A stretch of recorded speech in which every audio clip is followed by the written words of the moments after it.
Alright guys, so where I left off from doing this rudder linkage, we had just lubricated the linkage rod and put it back into the hole. And so I've taken and just dumped a bunch of hot glue on the top to hold it in position. And it seems to be doing a really good job. So when I'm all done, my plans are to actually use a little bit of this foam. Since there's no electronics back here, I'm actually going to stuff that in there just to fill the void, and then it'll have a little bit of give to it. This is incidentally what we used up at the nose to help cover up the screws for the mounting of the brushless motor. So everything's screwed back onto here. I centered all the trims, and so what we're going to do is we're going to actually take and try to correct this issue here, which I think really what we ought to do, I'd like to move it, but the problem is the elevator is going to be in the way then. So this, you don't have to actually make the bend like this. You can just bend the whole rod, but I don't really want to bend the rod. I think I'm going to go ahead and I'll probably go ahead and just see if I can make this nice sweep on there and see if we'll get a good enough hold. The other thing is, this thing needs to be remedied as well. And the only issue I have with it is just the fact that it's got the ability to come undone so easy. So we're going to go ahead and use some hot glue.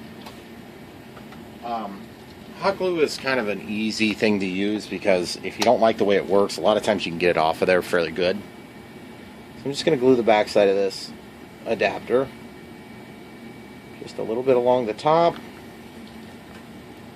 Lick your finger, get in there, try not to get burned. Lick your finger, get in there, try not to get burned. Okay? And so it looks nice. You're not even going to see it, is kind of the idea, I guess. And then I'm going to come in from the other side. Just give it a little teeny bit. You don't want to completely melt the plastic. And I'm going to grab a Q-tip here. So you grab the Q-tip and you can get into this one. And the other thing is, I usually try to, if you lick your finger and wipe it across there, you can guarantee it's dry. Well, it's not dry, it's cool.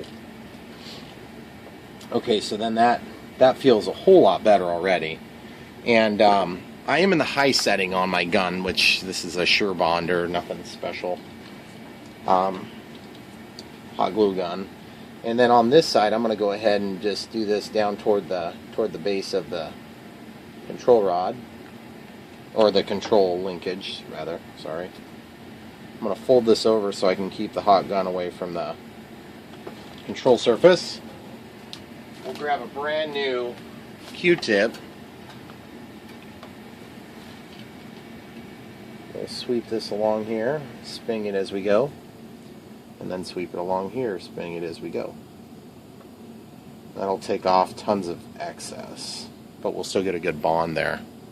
And then I want this to be attached better to the actual surface, so we're going to do the same kind of transition. I probably should have stuck glue in the hole and then slid this adapter in, but hindsight's 20/20, you know.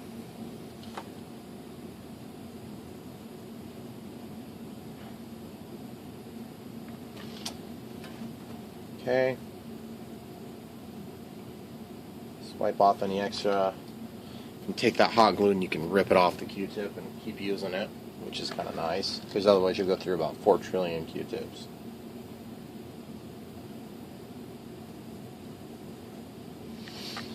And I'm just doing the top and bottom. Okay. Then I'll just take this and just slide it along. Get that thing. There's a bunch of the strings, so I'm going to roll those strings off of there. And the top actually looks pretty good, but I want to take off the excess. It's tempting to leave it, but you end up adding a lot of weight if you don't do that. Lick your finger. If it's still warm, smooth it. And that'll ensure that it spreads out the bond the most possible. And then without having even redone that connector, it's way stronger. But in the event of a crash, it's not so strong that it's going to like rip the rudder off. Although it might rip the rotor off. And if it did, that would be fine. I could fix it. So that's very important to get that right. So now what we have to do is we have to figure out a way to adapt this to that. And when I say this to that, I mean the actual rod to the control surface. So I've got this bag of goodies here, and I've got these little terminal, or the clamp style deals. I forget what they call those. But I got a bunch of different sizes of those things, ranging through the whole range of sizes. And so I'm just going to find one that seems appropriate, and we're going to use that, which means we're going to have to open up a hole on one of these. I do not want to put it way out here. I want it to be close to the center, so we can get the maximum deflection out of this rudder. Because like I said, it's, you know, rudders are what turn your plane in a glider. Of course, this glider has ailerons, so you don't have to depend on the rudder wholly, but I use the rudder a lot when I'm flying a glider. A lot. Like probably about as much as the ailerons. So these ones look nice, so it'd be cool if that would work, but it looks like the hole's a little bit big for this rod. That one looks like it might be about the right size, but let's see what the other choices are. Those are probably a little bit more forgiving, a little bit too big, and that looks like we're going to try this one first. Hobbyking part number if you need it. I realize some of you guys are not probably ever going to buy those from Hobbyking, but whatever. You can go to Hobbyking and find out what the specs are to a certain extent, at least.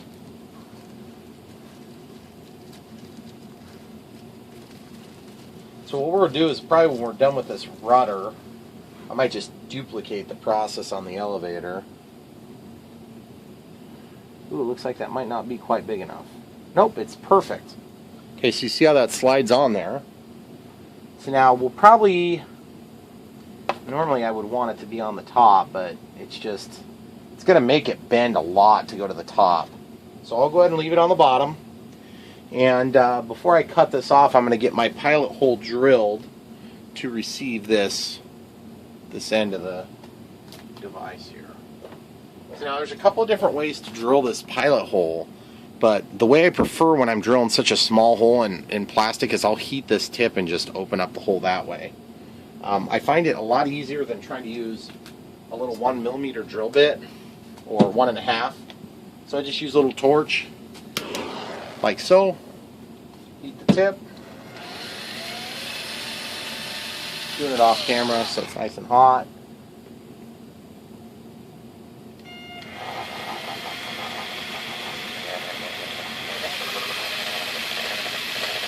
Because then you don't have to have a perfect alignment to get a nice hole out of it. And then let's see if this thing will fit in here now. Might need just a little bit more. It's always better to take a little bit too little material on the first pass. Come back and get the last little bit. I take it back. It's better to do it right the first time.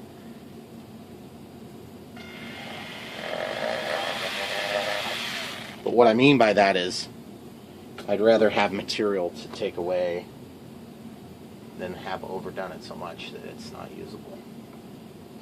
Okay, so that feels like it's probably about right.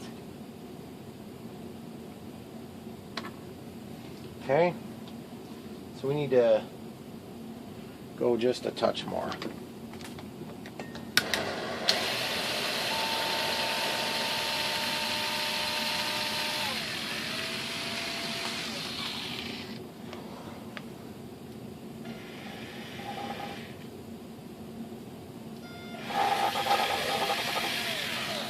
Okay, that's got to be about right. So now, the way I usually do this is I put a washer on both sides, so a washer on the bottom. In this case, it'd be that side. And then I put a washer on top, and then there's a nut, and I'll put some CA on this thing. And that will help to keep everything from coming loose over time. So we'll slip it on. Oh, and you want to make sure that you've got your set screws. The set screws are sometimes a little bit hard to work with, so why don't we get the set screw into the actual thing, the collar. Okay, so here's a set screw. Gosh, these things are dinky. They're really difficult to work with. Okay, so these are flat-bladed screws. So they're not even an Allen drive, which is a real pain in the butt. I don't know if you guys can even see that. I doubt it's going to focus for you.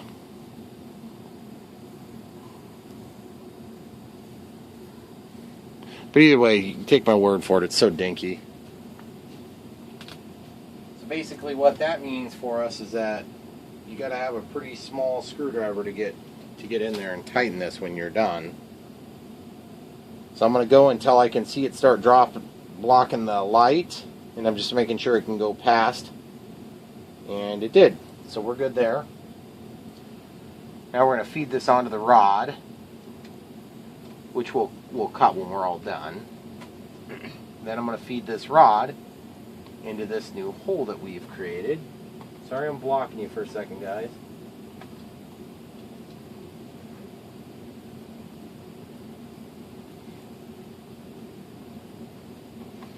And so it's a little bit tricky to get this stuck through the plastic, but it is going. Okay. Alright, so it's in there. So obviously it's slipping now because we're going to have to cut the rod so it doesn't hit itself. And we're going to have to tighten it on there. So the next step is we want to put a washer on top to help reduce the friction. And then we're going to put a nut on the actual top. Now you could use Loctite on this, but I've just been burned by Loctite a couple of different times trying to use Loctite next to plastic like this. So I guess my recommendation would be to not use Loctite on something like this. If you can possibly get away from doing it, I would definitely get away from doing it. If you have a metal control arm, then it wouldn't be a big deal. But the solvents or something about the Loctite will actually eat the plastic. And that'll ruin your day, because you get all this work done and then it's just going to break right off. Okay, so it's still not tight on the bottom, but we've got this part getting tight. Keeping in mind, you want this to be able to spin as it moves the rudder. Okay? The other thing too is we don't need to have a big adjustment, but we need enough adjustment. We need enough adjustment to be able to adjust it a little bit. So we got to keep a little bit of material here. So normally I wouldn't use a tool like this to cut it, but I think I might do that today. Okay, option 2. I'm going to cut it with this thing, because it's just awkward to get in there otherwise. We'll just do it nice and slow.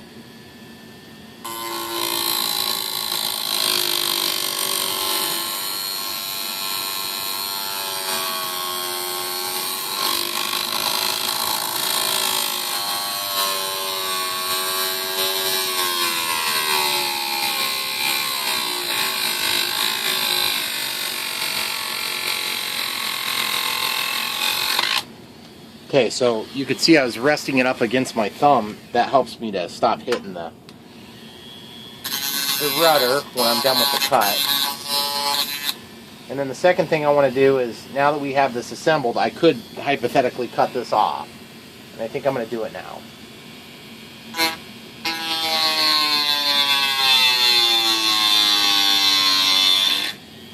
Because you don't need any more than what's there. In fact, I probably will end up moving that in at some point. So I'm just rounding the edges in the unlikely event that that would ever, catch you or whatever on a landing. Or I'm actually going to use some side cutters to trim that a little bit further.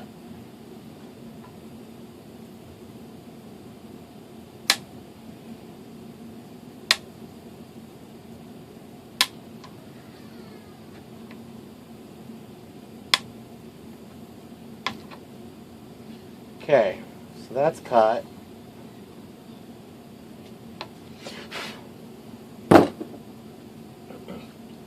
So just going to wipe off the metallic dust. Okay, now the rudder. Okay, see, it wants to pop out still because we haven't tightened it. So we've got the servo centered. We've got the rudder centered.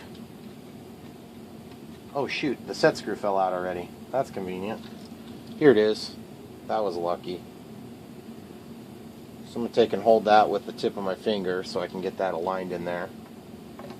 Ooh, she's going to be difficult. I don't know why that... Oh, because I was cutting. It was vibrating. Okay, so we're just going to get this tight in here. Then we're going to double check. Pull this out just a touch, and then we're going to tighten it a little bit more. And remember, let's be real, you're not going to really get 100% of your bite out of this crappy Chinese screw.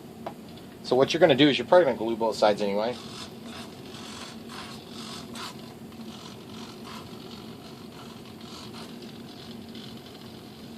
Okay, so we're hitting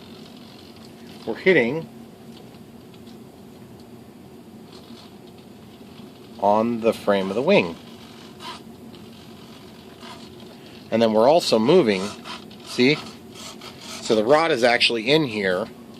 As I give rudder to this side, it eventually goes. It's easier to do this than it is to do that. So what we have to do is we have to somehow brace this. So I think if I hold it, I can simulate bracing it out here, of course. So that side's good. That side's going to be a lot better if I can brace it. See? Then our next point is actually hitting the... So if I can brace that up along there, we'll get plenty of control there. And what I'm going to do is I'm going to go into servo setup. You can see the rudder set to 150% of throw. So I'll set it to 125 real quick. That should back it off a little bit so we don't have to worry about hitting the elevator. So far, so good. We've got a little bit of strike on that side, so we'll just go back into servo setup. We'll go back to rudder. We'll try 110% and see if that's enough. But you can see how crisp it is compared to what it had been. If we get that held still, we'll be in really good shape. And once you hold that still, look at the mechanism inside. See, it doesn't move around as much. So that's going to do it for us on the rudder. So I think I just need to figure out if I want to try to run a screw somehow to hold this tight, or if I want to take and I can glue over this and hold that there. I'm probably just going to glue it for now, just because this could prove to be a not as good functioning operation as I think it's going to be. So I'm going to take this, I'm just going to glue right down the length of it, keeping it away from the point where it enters the end of the tube. Okay? And then I'm going to glue right on the inside between the horizontal stabilizer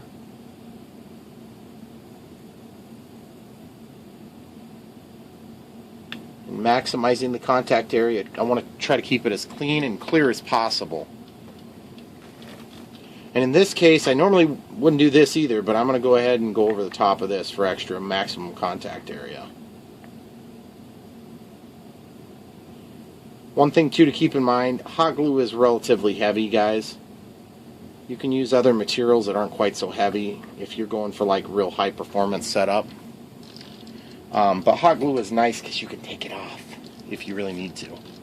Okay, so now we're going to let that fully set up for a second. We do not want that to run in a funny way. So I want to rotate it a little bit here and there as it cools. We're going to get this plugged back in so we can keep using it. So now that we have that part done, we have to duplicate that, and I did some more trimming on this little crash bumper that my grandpa had put on here. I'm probably going to cover that in CA and just paint it black and then cover it again, or paint it and then cover it, but I'd actually like to make it a little firmer, so I'll probably cover it with CA first. You can see how much nicer that will ultimately look. Now on the elevator, I'm not sure if we're going to end up using these, because I'm not sure what rod we're going to use to transmit the servo force straight back. I don't have two of those, I don't believe. And even if I did, I'm not sure that'd be the right solution for that area of this airplane. So now that that glue is dry-ish, I'm going to lick my finger. Yeah, it's still cooling a little bit. Yeah, it's getting there. It's getting there. It'll be there in just a minute or two longer. So we'll just let that cool for a second. I don't want to force it. I don't want to rush it because then I'll end up having a bad outcome. But you can see, guys, look at the difference between before and after on the... This is the rod that was in there before, okay? And this is the rod that's in there now. It's probably a third the size, and I guarantee you it's got more everything strength. And that's what you want on a rod like that. You want it to be strong. If it's a little bit heavier per unit of size, that's fine, but you do need it to be nice and stiff. And that's why we have that plastic around it. Okay, lick my finger, touching the glue, just making sure we're totally smooth. Yeah, it's still cooling. I'm not gonna rush it on there, so we'll just leave that for a minute to cool yet a little bit more. And so let's start thinking about the next step, which is going to be, oh, we have a little gouge here in this canopy. There's a gouge. I don't know if it's a rough landing or somebody banged into something with it. But I'm going to just grab a piece of black tape, which sounds ridiculous, I know, but on planes like this, if you get out and recover every little detail, that's fine. If you got covering, by all means, that'd be cool. But I don't have covering, and it's not going to show up. You're not going to know any better. These sticks feel plenty sturdy.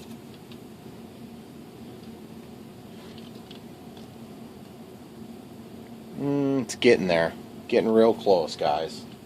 It's pretty cool. So far, so good. Oh, that's pretty good right there, guys. Okay, going into servo setup. Can't believe I'm saying this. I'm going to set it to 100. And, jeez, that's crazy. It's like exactly perfect. Look at how much less play there is, guys. That's going to be so much. And then the stabilizer has a fighting chance of actually working now in terms of yaw control. Before, it was just so sloppy. I mean, look at the slop in the elevator. That's totally unacceptable. There's a little bit still, but nothing compared to this. So now, that's our next problem, is we got to figure out the elevator. I knew that these would be a real pain in the butt. The ailerons aren't quite as bad. They're a lot shorter linkage, so we'll do those too. But that'll come after we get these two done. The primary control surfaces are the most important for this. So why don't we go ahead and jump into the elevator real quick here. So we've undone that. We'll go ahead and pull this thing off like we did before. Same exact scenario. We'll just get everything pretty much pulled apart, move it out of the way for now. And then that rod is not quite as long because the servo is closer. So we may be able to open up a few other choices in our inventory of potential push rods. Okay, so just looking in here through the side of the package, look at that linkage. There's another one with a white collar on it. Ooh, what's that? What is that? Ooh, do we have another one? That'd be sweet. If we did, then they would match. Yes, I do. That's so awesome. And this one's not quite as bad, so I'll go ahead and clean this up the same way. I didn't think I had a second one. I guess I did have a second one, so we're going to go ahead and use that. So first things first, we'll go ahead and pop off this servo arm. Stick that on the magnet.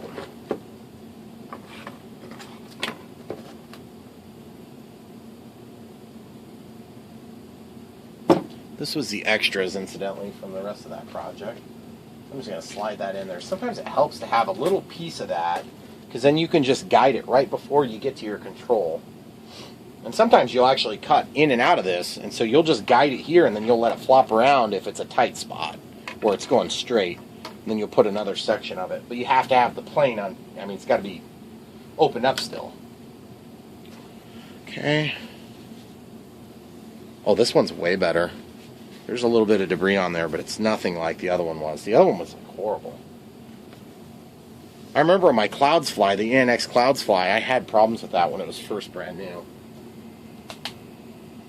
So we'll just do the same thing we did. I just took the WD-40 and more or less just stuck this in like it was the spray tube.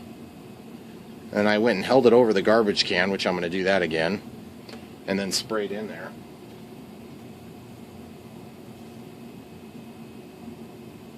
And it's going right through now. The other one, it just kind of went everywhere. So I could tell it was feeling obstructed. Okay, so that solvent will help to kind of clean everything as we work too. So I'm going to go ahead and work this in here now that I've wiped off the outside and of both. And I'm just going to work this in here. Oh, it feels so much better, like butter. We're just going to do that, and then we'll pull it back and just wipe off any excess that we can find. We don't want it to be too crazy in there. Okay, great, guys. That feels so much better. And now that I know that the other side worked well, it's very comforting to know that we'll be able to duplicate that eventually. Okay, so grab forceps, pop off the control rod. Okay, take this, lay it aside. Now you'll notice it's also trimmed down. And look how little material's there. Jeez, it's about ready to break off. Luckily, I've got a small bag of extras here. So we'll just go in here and grab, looks like there's one. There's a standard style. Well, standard for what I use all the time. I'm actually going to set this in here like this just to make sure the thing fits. Yep, it fits perfect, except looks like that one's actually going to hit the wood, so we got to cut off the front edge of that. On this one, we do have to cut off the front edge. So we're going to cut and leave as much material as we can, rounding the edges just slightly. Then I'm going to take this Dremel tool here. I'm going to kick it on. Woo! Calm down there, buddy. We're just going to work the edge a little bit. Okay. Very simple. Okay, we'll see if that works now. Keep us away from hitting the frame on the side of the airplane there.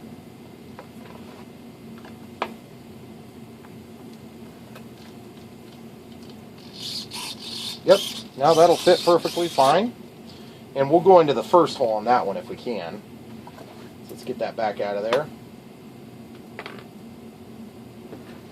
And these ones that we're not going to use, this is how much of a pack rat I am. I'm going to put those back in and use them for another application someday. And I will.